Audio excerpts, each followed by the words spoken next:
به به به، فوق‌العاده است.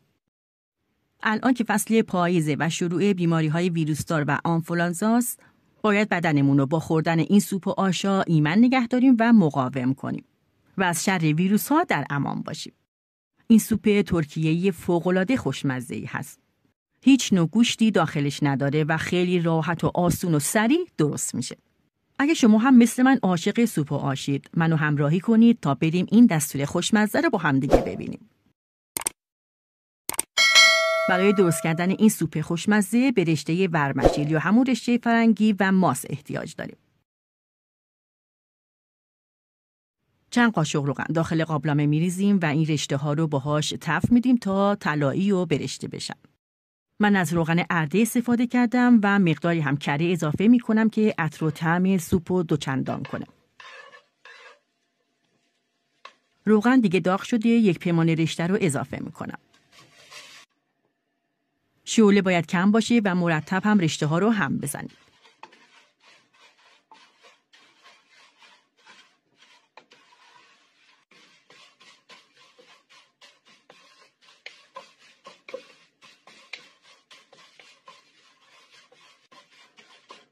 ببینید رشته هامون در این حد برشته و طلایی شدن.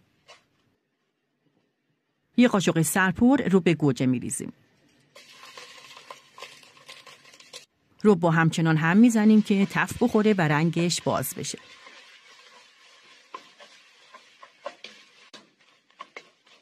این سوپ خوشمزه به اسم یایلا چورباسیه که برای منطقه‌ای از ترکیه به اسم یایلا هست و این اسمو از همونجا گرفته شده.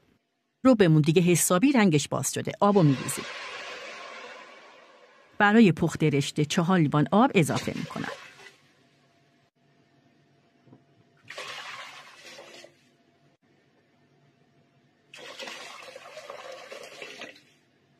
این سوپ ادویه خاصی نمیخواد به جز نمک و فلفل سیاه.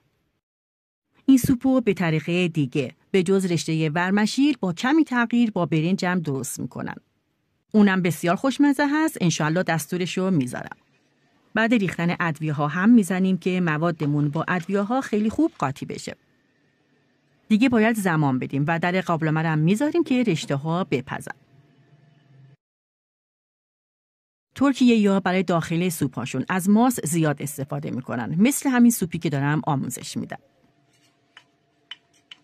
والحق و والانصافم این سوپ نه گوشت داره و نه سبزی، فوق‌العاده خوشمزه است. یه دونه تخم مرغ هم اضافه میکنیم.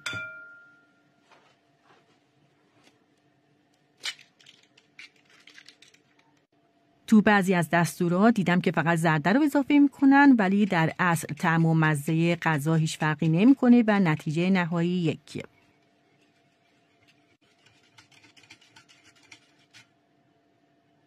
بعد از ترکیب تخم مرغ با ماست آرد رو اضافه میکنیم. دیسکریپشن رو حتما مطالعه کنید، مقدار و اندازه های مواد رو براتون نوشتم. و اینکه انواع و اقسام آشا رو توی کانال داریم. من لینکش رو توی دیسکریپشن براتون میذارم. میتونید به راحتی این دستورهای خوشمزه رو ببینید و درست کنید.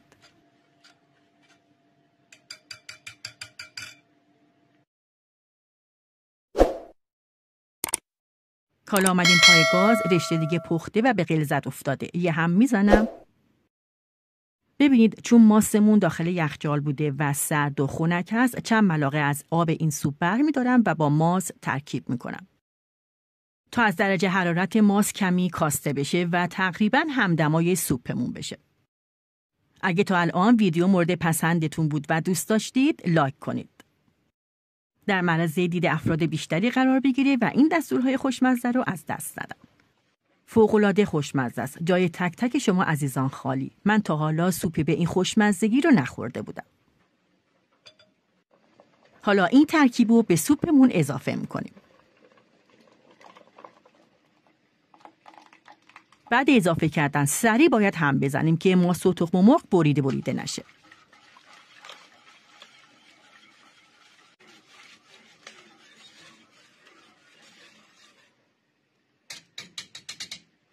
در قابلمه رو میذاریم و زمان میدیم که تخم مرغ بپزه و مزه ها بخورده هم بره. این سوپ حتما باید نعنا داغ داشته باشه. حالا تو این فاصله نعنا داغ رو درست میکنیم. این سوپ به روش ترکیه‌ای‌ها باید با نعناداغ فراوون سرو بشه. ولی من بدون نعناداغشم پسندیدم و بسیار خوشمزه بود. من مجدد سوپ رو تست کردم. نمکش کم بود، کمی نمک اضافه میکنم. هم میزنم که نمک به خورده تمام سوپ بره و این سوپمون دیگه کاری نداره. میریم که سروش کنیم. به به به، فوق‌العاده است. جای تک تک شما عزیزان خالی و سبز، حتما این سوپ رو بهتون پیشنهاد میکنم که درستش کنید. مرسی که ویدیو رو تا آخر تماشا کردید، همراه هم بودید و از کانال خودتون حمایت میکنید. تا یه خوشمزه دیگه، هممون در پناه خدا باشیم.